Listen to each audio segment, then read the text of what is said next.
Hi everyone and welcome back to a brand new video on Rise of Kingdoms. I'm Acqina and today we're going to be looking at Marauder chest drop rates. Marauders used to be the very best use of your action points.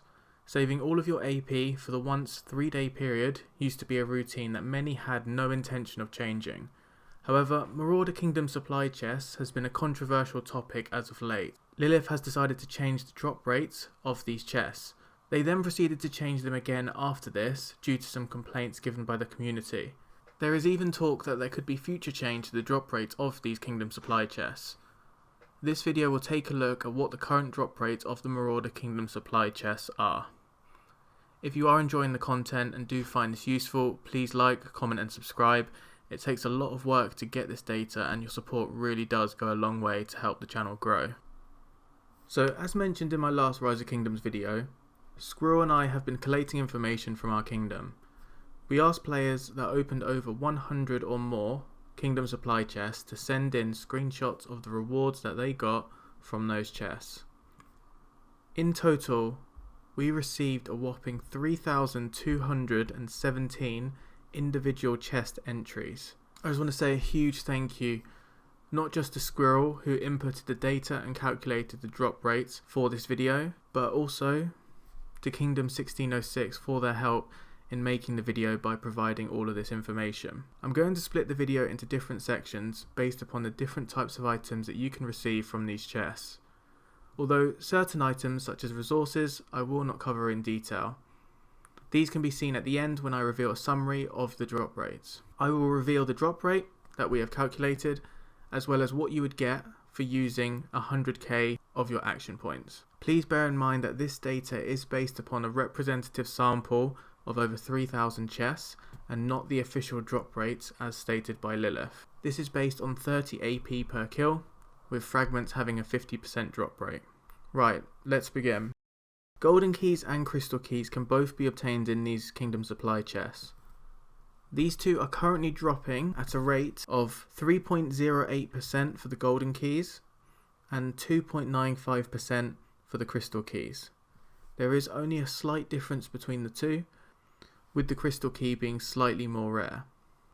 So you can get gold keys for 600 gems each from the VIP shop, but if we look at their base value, gold keys are priced at 1200 gems each and crystal keys are priced at 1000 gems each. And if you were to spend 100,000 AP, you can expect to get 7 gold keys and 7 crystal keys. Therefore, if you're after these keys, it's probably not the best use of your action points to go all in for these marauders. You're only going to get 7 of each. It may be better taking a different route if you wanted more crystal and golden keys. Taking a look now at alliance credits. Alliance credits are one of the few things that often get overlooked when opening these kingdom supply chests, but they actually do provide quite a bit of value, especially when trying to obtain passports. Currently a 1000 item of alliance credits has only a 4.07% chance to drop. While interestingly, a 5000 alliance credit item has a 109.92% chance of dropping. This means that you are guaranteed at least one of these on average per every chest opened, with the potential also being there for getting multiple per chest. So despite the 5000 being worth 5 times as much as the 1000 item, you have over a 100% chance of getting the 5000 alliance credit item. And although that may not seem like a lot, when you add it up, 100,000 AP is expected to get you 1.31 million alliance credits. Now that is worth the equivalent of just over 2 individual passports. The next thing we are going to look at are your gold Starlight sculptures. You can probably see that I don't actually have that many at the moment. I did just invest quite a few getting Guan Yu from 5 to 6 stars. But regarding stars, they currently have a 4.45% chance of dropping per chest, with 100k AP getting you 10 to 11 of these stars. So again, it's really not that many stars considering the amount of AP that you're investing, but I'm pretty sure that the majority watching this video and the majority that are actually going out and killing these marauders using a lot of AP that they have saved are not doing it for the stars. The stars is just a benefit on top of what they are actually going for. Moving on to materials and fragments. Materials and fragments are one of the new things that were put into the Marauder Kingdom supply chest from the first update. However, due to the community feedback, they said that putting those in ended up reducing the drop rate of everything else within that Kingdom supply chest. Lilith has since said that they have increased it as a result of community feedback, the drop rate of not just the equipment and the materials, but also of everything else in the supply chest. So if we take a look at the VIP store, because this is where you can get them, these random equipment chests are all epic quality, and they can be either cavalry, infantry, or archer. For every one of these chests open, you get a single fragment that is picked at random from the chest. So for example, if you take a look at the archer one, we can see you can get the entire revival set, the golden age, the fanatics tassets, and the flame treads. So all of these archer epic pieces of equipment. You can get one fragment that goes towards the entire blueprint out of the 30. These fragment chests have approximately 2.6% chance of dropping, and that is shared amongst archer, cavalry, and infantry chests. So only 2.6%, meaning with 100k AP, you are likely to get 19 chests of combined troop type. So either infantry, cav, or archer. Now taking a look at material drop rate. In these chests, you can get either advanced, elite, or epic quality materials. Advanced being the lowest quality, you can get an average chance of 6.46% of one of the respective materials, and that is including bone, leather, ebony, and iron ore. It's actually bone that has the lowest drop rate out of the 4 materials, with the others coming in at 7.7% chance on average, whereas bone only has a 2.46% chance of dropping, which does show that Lilith has weighted more heavily the other 3 materials compared to bone. For an elite rarity material, the average is 5.24%, with bone also being the lowest, and for epic there is a 0.47% chance of dropping, so that is incredibly low, the drop rate of getting an epic material. Therefore we can say that with 100,000 AP used, you can expect to get 6 epic ebonies, 6 epic iron ores, 7 epic leathers, so leather has a slightly higher drop rate, and 2 epic bones, and that is if you were to combine all the materials together. So really good to see that Lilith has actually prioritised the other 3 more valuable and more useful materials versus bone. Okay, so on to gems. Despite the difference in gem quantity, pretty much all gem items have the same drop rate from these chests.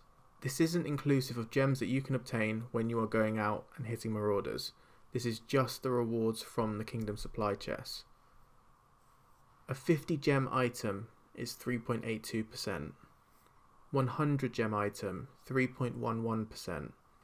200 gem item, 3.57%, and then finally a 500 gem item, 3.11%. So it is interesting to see that they are all very similar, and you have almost as equal chance of getting a 50 gem item as you do a 500. This means that for 100,000 AP, you can expect on average to get a total of 6,598 gems. For 100,000 AP, I think this seems quite low, considering how difficult it is to get AP. And then finally, we'll move on to speed ups.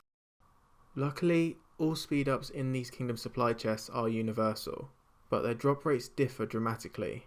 And this is the very last set of items that I am going to cover, purely because speed ups are the main reason why people will go around and hit marauders. Free-to-play players need marauders to gain the speed ups in order to compete for both KVK and for potential events.